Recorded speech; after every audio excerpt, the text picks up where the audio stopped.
Hi guys, I just wanted to pop on here and talk a minute about the story, Dear Mr. Winston. You do have this due today, or by Sunday, really. I just wanted to go over a little bit. As you were reading this story, you know that it is about a girl who takes the snake to a library and she scares the librarian. Here you see that on page 268. And the snake disappears and they haven't found it. And the story is her letter of apology to Mr. Winston. And in the story, she's talking about how my parents said I have to write an apology. Dad says he's going to read this letter before it's sent, and that I better make sure my apology sounds truly genuine. So I'm truly, genuinely sorry for bringing that snake into the library yesterday. My parents say that I was wrong, even though the cardboard box was shut most of the time. And there was no way the snake could have escaped if you hadn't opened the box and dropped it on the floor. So let's just say that part right there. Is she really sorry, though? Because she kind of says, for one, she says that her parents say she has to write it. So if you look over here, what generalizations can you make about Kara's feelings and apologies? What words in this story help you develop these conclusions? So you're thinking to yourself, is she really sorry? One of the proofs that kind of says she's not is the first thing here. She says, my parents said that I have to write an apology. And my dad says I must be genuine. So I'm truly, genuinely sorry for bringing that snake into the library. Talking about genuine, a person who's genuine is sincere, not false. Do you think Kara's apology letter is genuine? What details from the story could you use to support your answer? I personally say no.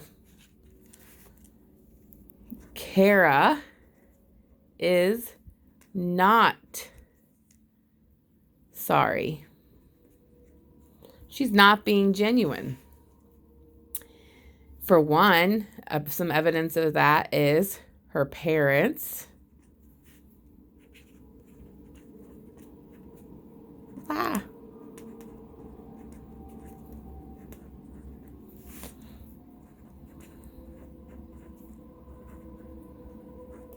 For one, her parents make her apologize. If you're genuinely sorry about something, your parents typically don't have to make you say sorry. My parents say it's my fault for having brought the snake into the library, and I truly, genuinely apologize.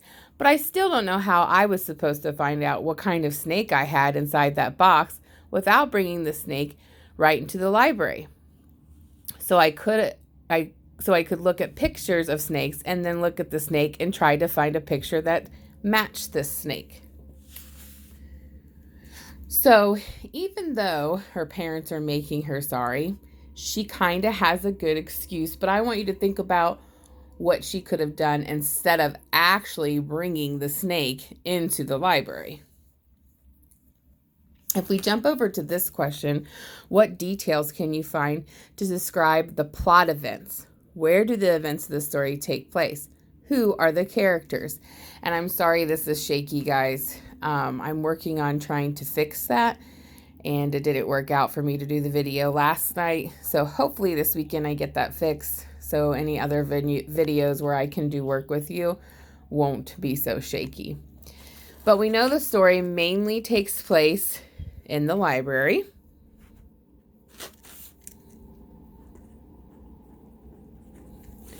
The characters in the story, of course, are who? We have Kara, Mr. Winston,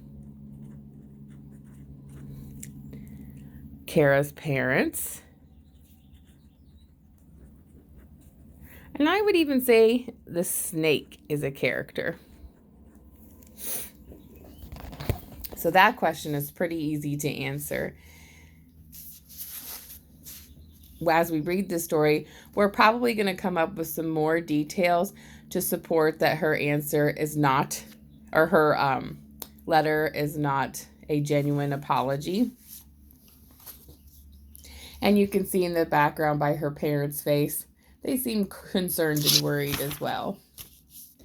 I told my parents something that I didn't get a chance to remind you about before. The ambulance took you away, and that makes me stop right there. So the ambulance took him away.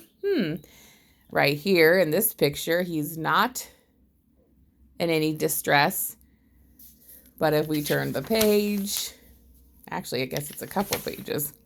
Here he is on the floor. Obviously, he fainted when he seen the snake. And on this picture, on page 267, she's looking at the snake and looking at the picture.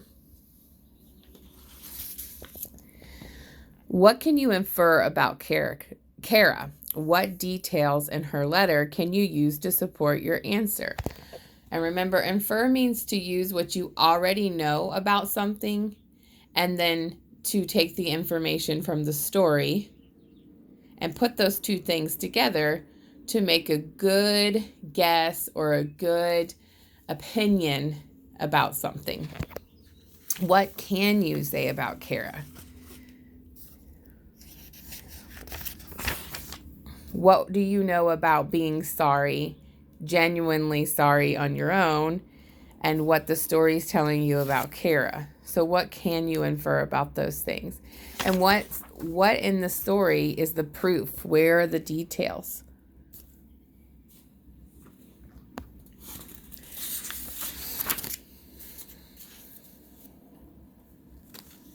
What generalizations can you make about Kara's feelings and apologies?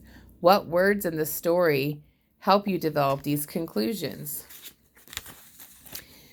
We kind of feel like her apology isn't very genuine, and she keeps using the word genuine because her dad told her to. And this one is, should Mr. Winston accept Kara's apology? What evidence can you use to support your conclusion? And that really is your opinion. Do you think Kara should accept, or Mr. Winston should accept Kara's apology? I hope this is helpful, and I really want to do more videos next week, and hopefully this weekend I will have that kind of figured out. So I'm sorry that this is not the best video, and this is something we would have done in small group together, but hopefully it will help you a little bit with your trifold, finishing that up this week. You guys are awesome. Your parents are awesome. I thank you for doing all your work. I could not ask for a better class. 4th grade, you rock.